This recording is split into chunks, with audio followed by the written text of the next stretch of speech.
നമസ്കാരം. സോംജീസ് മിററിൽ മണി ടോക്കിലേക്ക് എല്ലാവർക്കും സ്വാഗതം.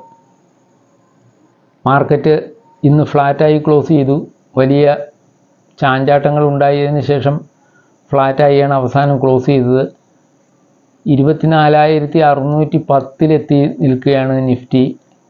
1%, 1.5 പോയിൻ്റോളമാണ് താഴ്ന്നിട്ടുള്ളൂ.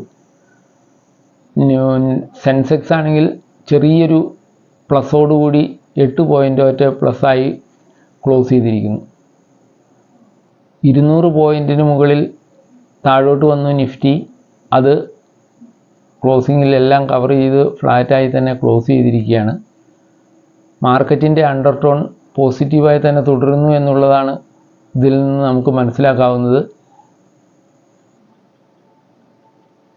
തീർച്ചയായിട്ടും മാർക്കറ്റിന് മുന്നോട്ട് പോകാൻ തന്നെയാണ് ഉദ്ദേശം. അതിന് എന്താണ് ട്രിഗർ കിട്ടുക എന്ന് മാർക്കറ്റ് നോക്കിയിരിക്കുന്നു എന്ന് വേണം അനുമാനിക്കാൻ.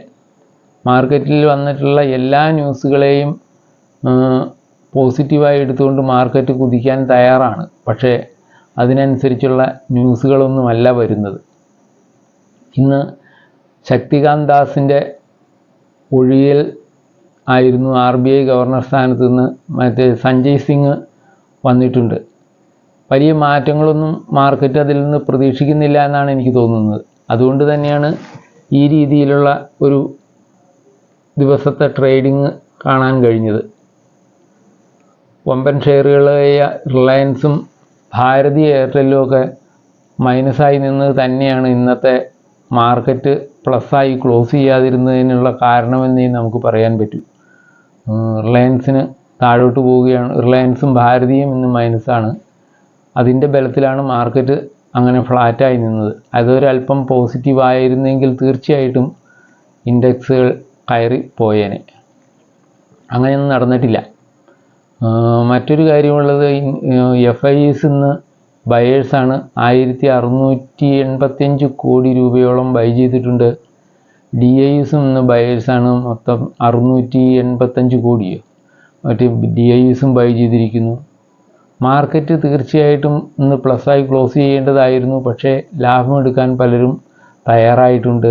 അതിൽ നിന്ന് നല്ല ഷെയറുകളിൽ നല്ല ലാഭമെടുത്ത് മാറി നിൽക്കുക എന്നുള്ള ടാർഗറ്റാണ് പലരും കൈക്കൊണ്ടിട്ടുള്ളതെന്ന് തോന്നുന്നു. അന്താരാഷ്ട്ര മാർക്കറ്റിലാണെങ്കിൽ ഇസ്രായേൽ, ദമാസ്കസ് ഒക്കെ അങ്ങനെ ചൂടുപിടിച്ച വാർത്തകളാണ്. സിറിയയിലെ അട്ടിമറിയും ഒക്കെ എപ്പോഴും ന്യൂസിൽ നിറഞ്ഞു നിൽക്കുന്നുണ്ട്. അതിനെയൊക്കെ ശരിക്കും പറഞ്ഞാൽ മാർക്കറ്റ് ഡിസ്കൗണ്ട് ചെയ്ത് മുന്നോട്ട് പോവുകയാണ്. അതൊന്നും വലിയ ഇഫക്റ്റ് ഉണ്ടാക്കുന്നില്ല എന്നാണ് മാർക്കറ്റ് പ്രതീക്ഷിക്കുന്നത്. അതുപോലെ ഇന്ന് മ്യൂച്വൽ ഫണ്ടുകളുടെ ഡേറ്റയൊക്കെ പുറത്തു വന്നിട്ടുണ്ട്. മ്യൂച്വൽ ഫണ്ടുകളിൽ നവംബറിൽ വന്ന എമൗണ്ടിൽ ചെറിയ കുറച്ചിൽ വന്നിട്ടുണ്ട്. അതായത് മൊത്തമുള്ള മ്യൂച്വൽ ഫണ്ടുകളിൽ ഒരു 14% കുറവാണ് ഒക്ടോബറിലേതിൽ നിന്നും ഉണ്ടായിട്ടുള്ളത്. അതേസമയം ഇക്വിറ്റി മ്യൂച്വൽ ഫണ്ടുകളിലേക്ക് വന്നതിനും അത്രമാത്രം കുറവൊന്നും ഉണ്ടായിട്ടില്ല.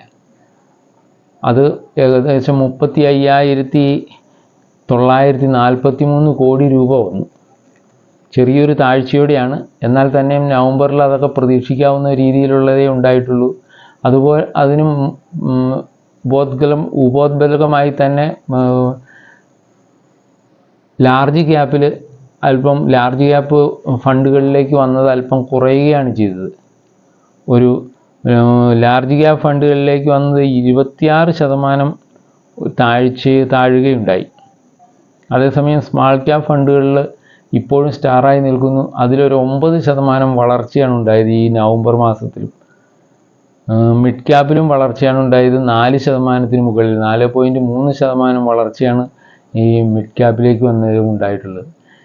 SIPയിലേക്ക് വന്ന എമൗണ്ട് ഏകദേശം കഴിഞ്ഞ ഒക്ടോബറിൽ വന്നതുപോലെ തന്നെയാണ്. ഒരു ചെറിയ വ്യത്യാസം മാത്രമേ വന്നിട്ടുള്ളൂ.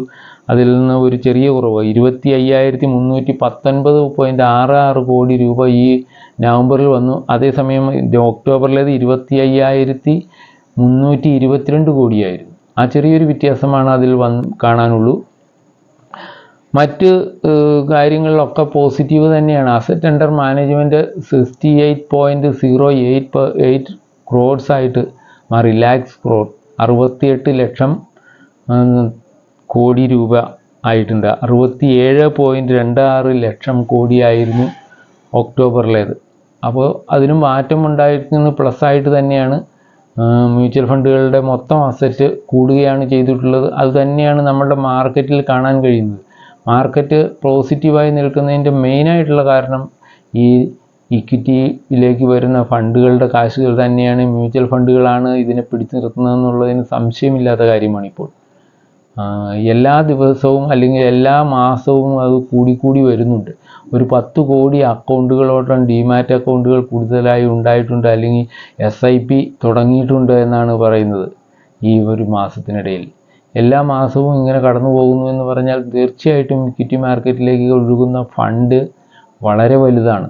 അതുകൊണ്ട് തന്നെ മാർക്കറ്റിന് അങ്ങനെ പെട്ടെന്ന് ഇടിഞ്ഞു പോകാനുള്ള ടെൻഡൻസി ഒന്നും കൊടുക്കാൻ പറ്റുന്നില്ല ആളുകൾക്ക്. വിൽപ്പനക്കാർക്ക് അതിനെ കവച്ചു വയ്ക്കാൻ സാധിക്കുന്നില്ല എന്നുള്ളതാണ് ഒരു വസ്തുത. മറ്റൊരു പ്രധാന വാർത്ത വന്നിട്ടുള്ളത് ബജാജ് ഫിനാൻസിനെ സംബന്ധിച്ചാണ്. ബജാജ് ഫിനാൻസ് ഇന്ന് ചെറിയൊരു ഉയർച്ച കാണിച്ചു. അതിൻ്റെ മാനേജ്മെൻറ്റിൻ്റെ കമൻട്രി വന്നതാണ് അതിന് മെയിനായിട്ടുള്ള കാരണം. 2030 ആകുമ്പോഴേക്കും അത് 20,000 കോടി രൂപ ലാഭം ഉണ്ടാക്കുന്ന ഒരു കമ്പനിയായി മാറുമെന്നാണ് അവർ പറയുന്നത്. 20,000 കോടി രൂപ ലാഭത്തിലെത്തിക്കുമെന്നാണ് പറയുന്നത്. അതായത് 2.5 ഇരട്ടി വർധനവാണ് ഇപ്പോഴത്തേതിൽ നിന്ന് അവർ ഉദ്ദേശിക്കുന്നത്. അതുപോലെ തന്നെയാണ് അതിൻ്റെ മാനേജ് ചെയ്യുന്ന അസറ്റിന് മാറ്റം വരുത്തുന്നത്, ക്രെഡിറ്റിന് മാറ്റം വരുത്തുന്നത്, എല്ലാം ഇതുപോലെ 2-3 ഫോൾഡ് വളർച്ചയാണ് അവർ ഉദ്ദേശിക്കുന്നത് ഈ 6 വർഷത്തിനിടയിൽ.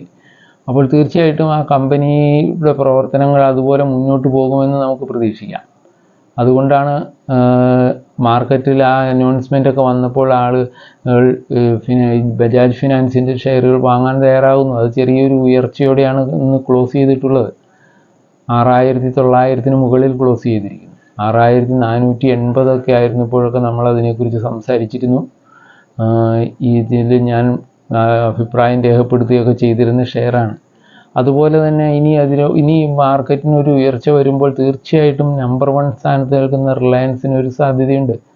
റിലയൻസ് ഇന്ന് താഴോട്ടാണ് പോയത്. അപ്പോൾ റിലയൻസിൻ്റെ ഷെയറിൽ ഷോർട്ട് ടേമിലേക്ക് നല്ല ലാഭം എടുക്കാൻ ഉദ്ദേശിക്കുന്നവർക്കും ഇൻവെസ്റ്റ് ചെയ്യാവുന്നതാണ്.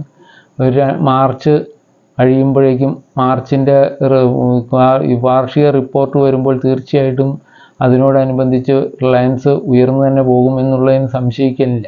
ആ രീതിയിൽ അതിന് പ്രവർത്തനങ്ങളെല്ലാം നടന്നിട്ടുണ്ടെന്നാണ് മാർക്കറ്റിൽ വരുന്ന റിപ്പോർട്ടുകൾ. അപ്പോൾ തീർച്ചയായിട്ടും ഷോർട്ട് ടൈമിലേക്ക് പോലും നിങ്ങൾക്ക് പരിഗണിക്കാവുന്ന ഒരു ഷെയറാണ് റിലയൻസ് എന്ന് എനിക്ക് തോന്നുന്നു. അപ്പോൾ ഓക്കെ, ഇത്രയൊക്കെയാണ് ഇന്നത്തെ വാർത്തയിൽ പറയാനുള്ളത്. Thank you. എല്ലാവരും സഹകരിക്കുമെന്ന് ഞാൻ പ്രതീക്ഷിക്കുന്നു. എന്നെ ഇതുവരെ ഇത്ര സമയം ശ്രവിച്ച എല്ലാവർക്കും നന്ദി. തുടർന്ന് നിങ്ങളുടെ സഹായം ഉണ്ടാവട്ടെ. നിങ്ങൾ ഇതുവരെ സബ്സ്ക്രൈബ് ചെയ്യാത്തവരുണ്ടെങ്കിൽ സബ്സ്ക്രൈബ് ചെയ്ത് സഹായിക്കുക. കമൻറ്റുകൾ, തീർച്ചയായിട്ടും നിങ്ങളുടെ കമൻറ്റുകളാണ് എൻ്റെ ശക്തി. നിങ്ങൾ അതിനനുസരിച്ച് കമൻറ്റുകളൊക്കെ നിർദ്ദേശിക്കുക, ലൈക്ക് ചെയ്യുക. Thank you. വീണ്ടും നിങ്ങളുടെ സഹകരണം പ്രതീക്ഷിച്ചുകൊണ്ട് കാണാം. നന്ദി, നമസ്കാരം.